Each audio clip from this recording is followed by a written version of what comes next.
Hi Sagittarius, welcome back to the Astrology 33 channel. This is your mid-August love reading. Thank you to those of you who like, viewed, shared, and subscribed to the channel. I appreciate all of that. And for those of you new to the channel, as far as what we have in front of us, it's what I call the bridge and the gap spread.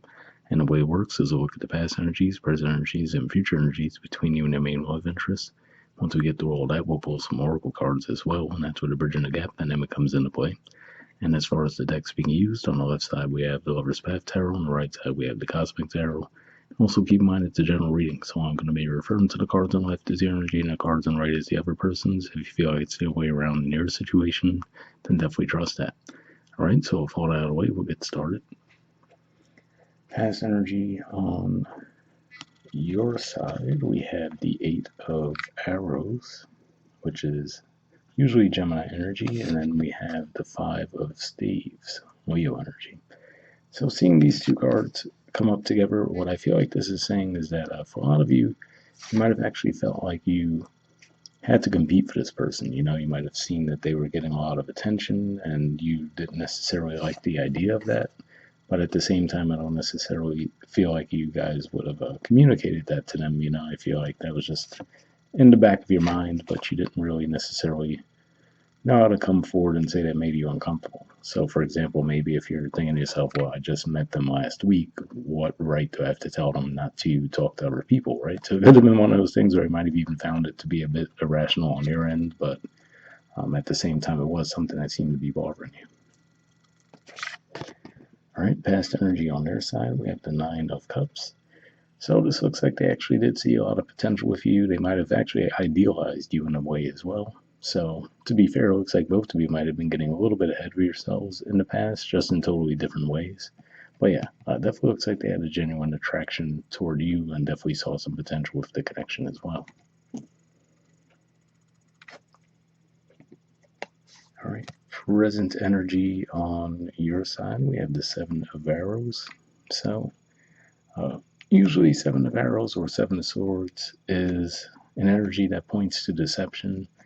But usually the person who's doing the deceiving looks like they're happy to be trying to get away with it, right? Whereas if we look at the artwork in this deck, if you look at her facial expression, she doesn't look very happy at all, right? And she's walking with those five arrows there, leaving two behind. So I feel like this is saying that for some of you, you might just be keeping it casual with this person, but at the same time, you can have a desire for something deeper. But at the same time, again, I feel like there's a hesitancy on your part to communicate that desire, right? So I feel like you're kind of going along with the friends with benefits thing, but at the same time hoping for something deeper, but not really communicating around that. All right, present energy on their side. We have the Star in reverse. So this is Aquarius energy here. So this could just be pointing to the full moon in Aquarius that we just had, given that that's Aquarius energy there too.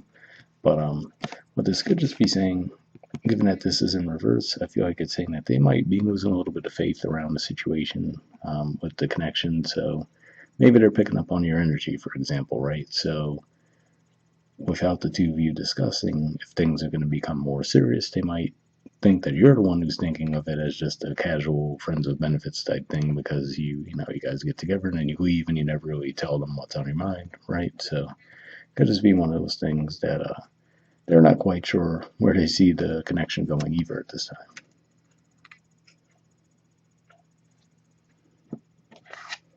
All right, future energy, we have the Five of Coins.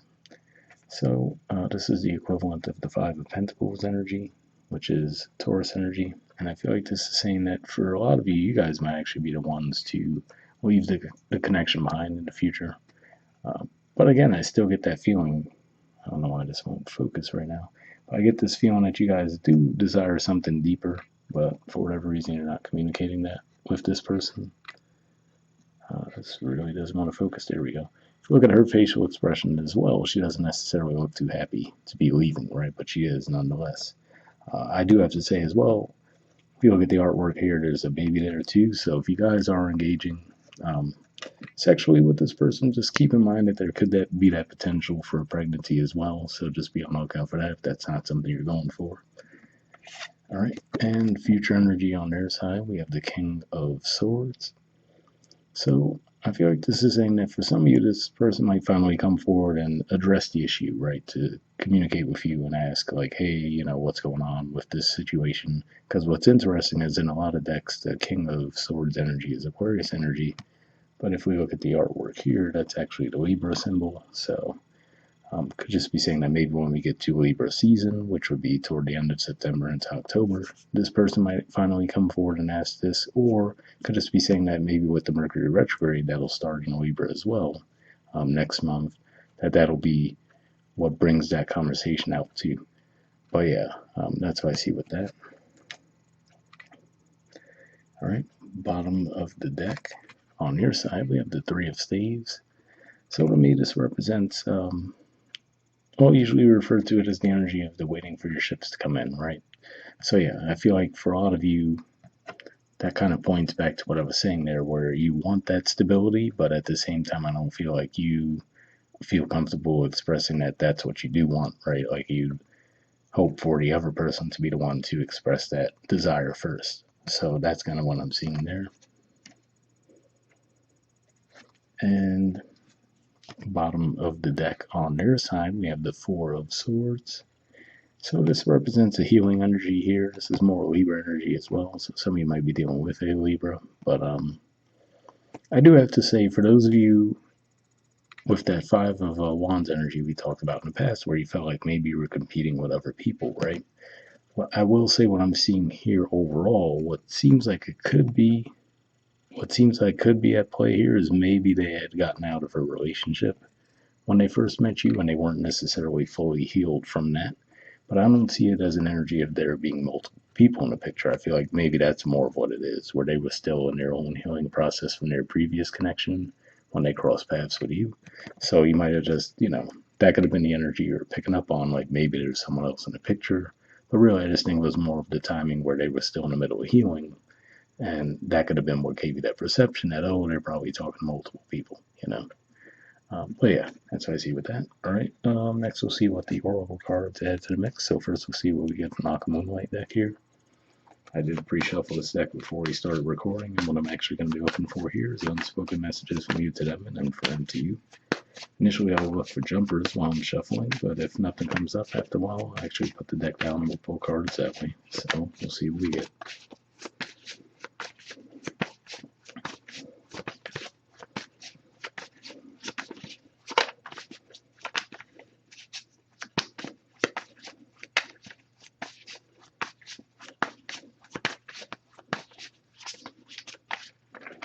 All right, and that one fell out there, and then we'll see what comes up from them to you.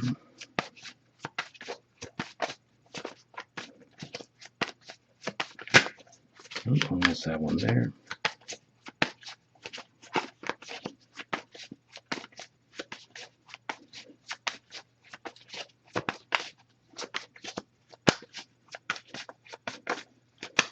Alright, so nothing's coming up, so what I'll do is I'll put the deck down. And just give me a few seconds to tune in, and then we'll just pull a card.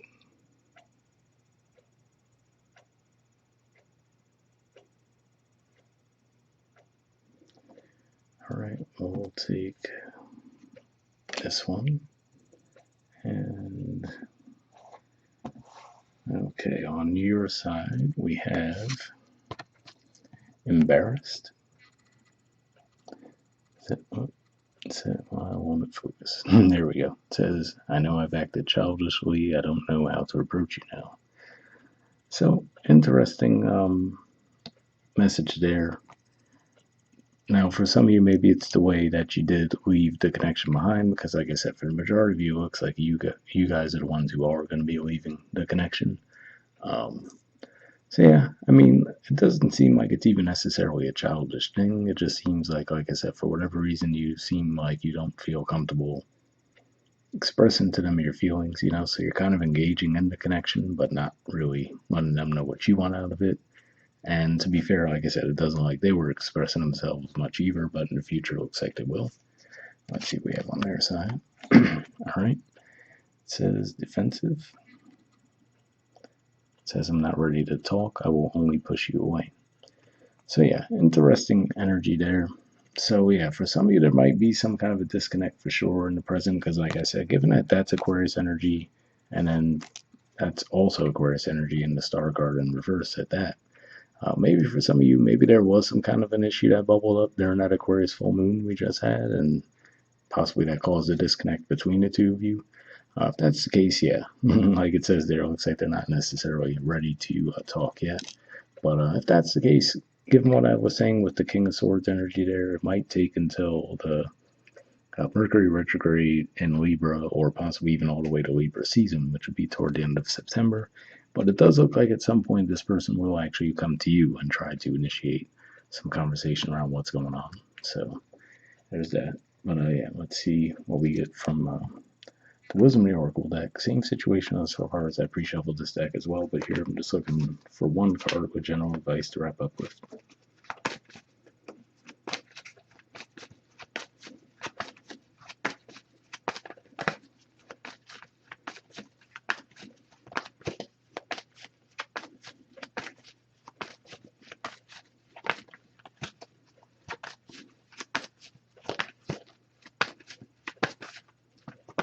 Oh, got one there. Okay. All right. Well, you guys got happy.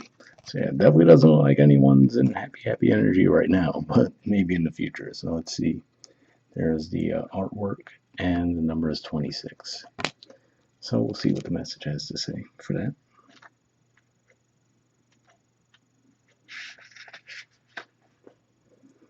Okay, the relationship message says there are moments in a relationship when you just feel good about whom you're with, and that your heart is wide open to befriend, to love, and to care for another without wanting anything in return. This is the kind of happy that you just want to share. The appearance of this card in a reading tells you that joy and contentment are here now, not somewhere else, or off in the future. The grass is greenest right where you stand. Be grateful and delight in your relationship. And if you're seeking one, be happy now. Happiness attracts more of itself like bees to honey.